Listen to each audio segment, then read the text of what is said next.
അച്ഛയുടെ കുട്ടി എന്താ കോളേജ് കഴിഞ്ഞ് വന്നപ്പോൾ തൊട്ട് ആകെ ഓഫായിരിക്കുന്നത്? കുഞ്ഞാറ്റയുമായി പിണങ്ങിയോ? ദാസ് വന്ന് അവളുടെ തലയിൽ തലോടി. അച്ഛേ, ഞാൻ നല്ല കുട്ടിയല്ലേ? എൻ്റെ കൊച്ചു നല്ലതല്ലെന്ന് ആരാ പറഞ്ഞത്? അവരെ ഒന്ന് കാണണമല്ലോ. ഞാൻ സുന്ദരിയല്ലേ? അവൾ സ്വയം ആകെ മൊത്തമൊന്ന് നോക്കി. പിന്നെ കാവിലെ ഭഗവതി മാറി നിൽക്കും. അപ്പോൾ ഞാൻ ചെന്ന് ഇഷ്ടമാണെന്ന് പറഞ്ഞാൽ എന്നെ ഇഷ്ടപ്പെടാൻ വേറെ പ്രശ്നമൊന്നുമില്ലല്ലോ. അതിന് എൻ്റെ മോൾ ആരോടാ ഇഷ്ടമാണെന്ന് പറഞ്ഞത്? അത് പിന്നെ ആരോടും പറഞ്ഞില്ല. പറഞ്ഞാലെന്നാ ചോദിച്ചത്. തൽക്കാലം അച്ഛൻ്റെ കുട്ടി ഇപ്പോൾ അതൊന്നും ആലോചിക്കണ്ട. കോളേജൊക്കെ കഴിയുമ്പോൾ അച്ഛനും ഏട്ടനും കൂടി ഒരു സുന്ദരം പയ്യനെ കൊണ്ടുവന്നങ്ങ് തരും. അപ്പോൾ കണ്ണും പൂട്ടി കെട്ടിയാൽ മതി കേട്ടോ. എന്നാൽ വേഗം പോയി റെഡിയാവ്. കേക്ക് മുറിക്കണ്ടേ? താഴെ കുഞ്ഞാറ്റ ഭയങ്കര ഡെക്കറേഷനിലാണ്. മോള് റെഡിയായിട്ട് വരുമ്പോഴേക്കും അവിടെയെല്ലാം സെറ്റാവും. ഞാൻ ദാ വന്നു. അച്ഛൻ താഴേക്ക് പോയിക്കോ. ഒരുപാട് താമസിക്കേണ്ട, വിളിച്ചവരൊക്കെ വരാനായി. അതിനാരെ അച്ഛൻ വേറെ വിളിച്ചത്? അവളുടെ ഉള്ളു വെറുതെ എന്തിനോ തുടിച്ചു. പ്രഭാകരനെ. അവനെ വിളിച്ചില്ലെങ്കിൽ മോശമല്ലേ? മോള് വാ. അവളുടെ മുഖത്ത് നിറയെ സന്തോഷമാണ്. തിരിഞ്ഞു നടന്ന ദാസ് അത് ശ്രദ്ധിച്ചുമില്ല. എത്ര ഒരുങ്ങിയിട്ടും അവൾക്ക് മതിയാവുന്നുണ്ടായിരുന്നില്ല. അവനെ ഒന്ന് കാണാൻ വല്ലാതെ കൊതിച്ചാണ് അവൾ താഴേക്ക് ചെല്ലുന്നത്.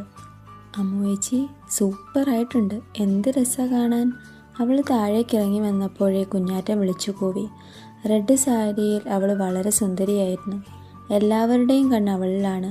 ഷോ, സാരിയൊക്കെ ഉടുത്തപ്പോൾ വലിയ പെണ്ണായി അല്ലേ ഏട്ടാ? ബാലൻ ചിരിയോടെ ചോദിച്ചു. ദാസിൻ്റെ കണ്ണ് നിറഞ്ഞു. അയാൾ അവളെ ചേർത്ത് പിടിച്ച് നെറുകിൽ മുത്തി. എങ്കിൽ നമുക്ക് കേക്ക് മുറിക്കാൻ വല്യച്ഛ.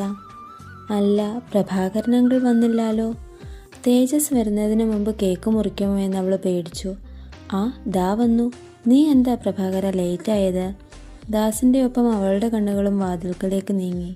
തങ്ങൾക്ക് നേരെ നടന്നു വരുന്നവനെ കണ്ട് അവളുടെ പുഞ്ചിരി കൂടുതൽ ഭംഗിയിലായി. ഇന്ദ്രന് വയ്യാത്തതല്ലേടാ. പിന്നെ സാറിൻ്റെ സൗകര്യമൊക്കെ നോക്കി വന്നപ്പോൾ കുറച്ച് ലേറ്റായി.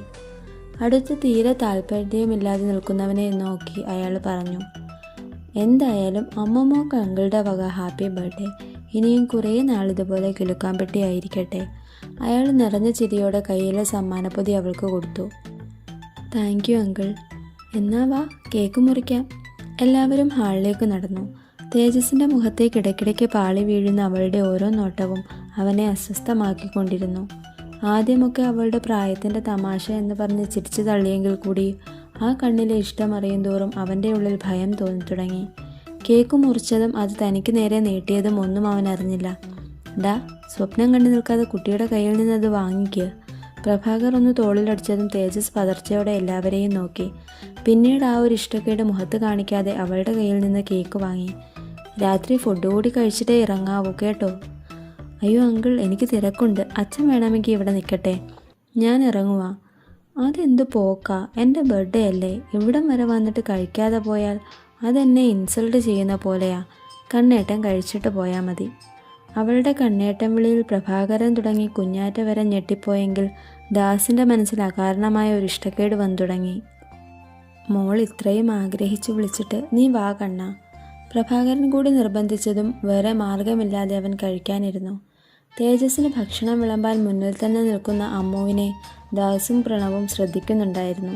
തേജസ് യാത്ര പറഞ്ഞു പോയതും വല്ലാത്തൊരു ശൂന്യത വന്ന് നിറയുന്നത് പോലെ അവൾക്ക് തോന്നി. മറ്റൊരിടത്ത് അവളെ എങ്ങനെ പിന്തിരിപ്പിക്കാമെന്ന ചിന്തയിലായിരുന്നു തേജസ്. എടാ ഇന്ദ്ര. ആ വന്നോ? എങ്ങനെയുണ്ടായിരുന്നു പാർട്ടിയൊക്കെ? എടാ, ആ കുട്ടി ശരിക്കും അവൾ എൻ്റെ കാര്യത്തിൽ സീരിയസ് ആണോ എന്നെനിക്ക് സംശയം തോന്നുന്നു. അവളുടെ പെരുമാറ്റം, നോട്ടം, എന്താ ചെയ്യേണ്ടതെന്ന് എനിക്കറിയില്ല. അവൾക്ക് അത്രയ്ക്ക് ഇഷ്ടമാണെങ്കിൽ നമുക്കിത് ആലോചിക്കാവുന്നതല്ലേ ഉള്ളൂ. അച്ഛനോട് ഞാൻ സംസാരിക്കാം. കോളേജിൽ പഠിക്കുന്ന കുട്ടിയാ ഇന്ദ്ര. അവളെ കാര്യം പറഞ്ഞ് മനസ്സിലാക്കണം. എന്താ വഴിയെന്ന് ഞാൻ നോക്കട്ടെ. എന്ത് ചെയ്താലും ശ്രദ്ധിച്ചേ പാടുള്ളൂ കണ്ണ. അറിയാലോ, അച്ഛൻ്റെ നല്ലൊരു സുഹൃത്താണ് ദാസങ്കിൾ. നമ്മൾ കാരണം ആ ഫ്രണ്ട്ഷിപ്പിനൊന്നും പറ്റാൻ പാടില്ല. എന്നാൽ നീ കിടന്നോ. തേജസ് ഓരോന്ന് ചിന്തിച്ച് മുറിയിലേക്ക് പോയി. പ്രണവേ, അമ്മുവിന് ആ തേജസ്സിനോട് എന്തോ ഒരടുപ്പമുണ്ട്. നീ ശ്രദ്ധിച്ചില്ലേ? ഉവ്, അവർ പോയപ്പോൾ മുറി കയറി പോയതാ പെണ്ണ്. തേജസ്സിനെ അവൾക്ക് ഇഷ്ടമാണെന്ന് തോന്നുന്നു. ഇല്ല, അത് പാടില്ല. അവൻ ഒരിക്കലും അവളുടെ ജീവിതത്തിൽ വരാൻ പാടില്ല. പ്രത്യേകിച്ച് അവന് സൂര്യനെക്കുറിച്ചും വൃഷ്ടിയെക്കുറിച്ചുമൊക്കെ സംശയമുള്ള സ്ഥിതിക്ക്. പക്ഷേ എന്തിൻ്റെ പേരിൽ നമ്മളീ ബന്ധം എതിർക്കും? തേജസ് എന്തുകൊണ്ടും യോഗ്യനാണ്. പ്രഭാകരങ്ങളൊരു പ്രപ്പോസലായി വന്നാൽ നോ പറയാൻ നമുക്ക് കാരണമില്ല. അവിടം വരെ ഒന്നും ഇത് പൊക്കൂടാ. നമുക്ക് അവളുടെ വിവാഹം നടത്താം.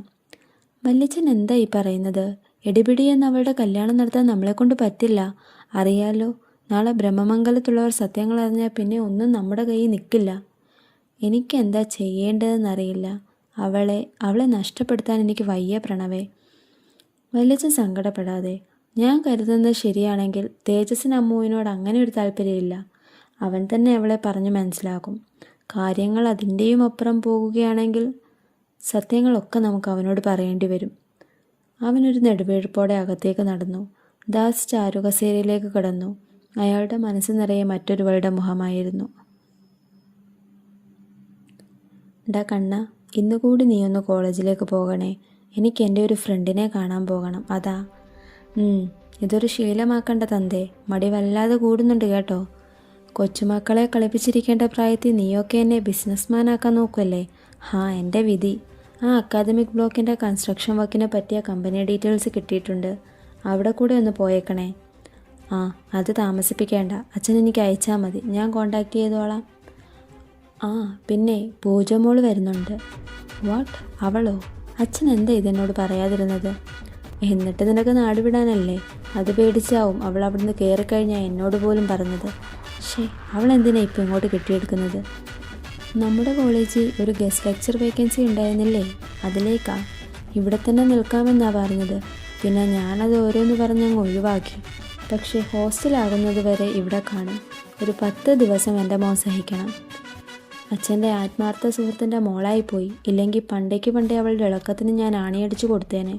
ഇനിയും എൻ്റെ പിന്നാലെ വരാനാണെങ്കിൽ എൻ്റെ സ്വഭാവം മാറും. പറഞ്ഞില്ലെന്ന് വേണ്ട. അവളിപ്പോൾ നല്ല കുട്ടിയാ. അങ്ങനെ ഒന്നും ഉണ്ടാവില്ല. ഉണ്ടായില്ലെങ്കിൽ അവൾക്ക് കൊള്ളാം. അവൻ്റെ ശബ്ദത്തിലൊരു താക്കീതുണ്ടായിരുന്നു.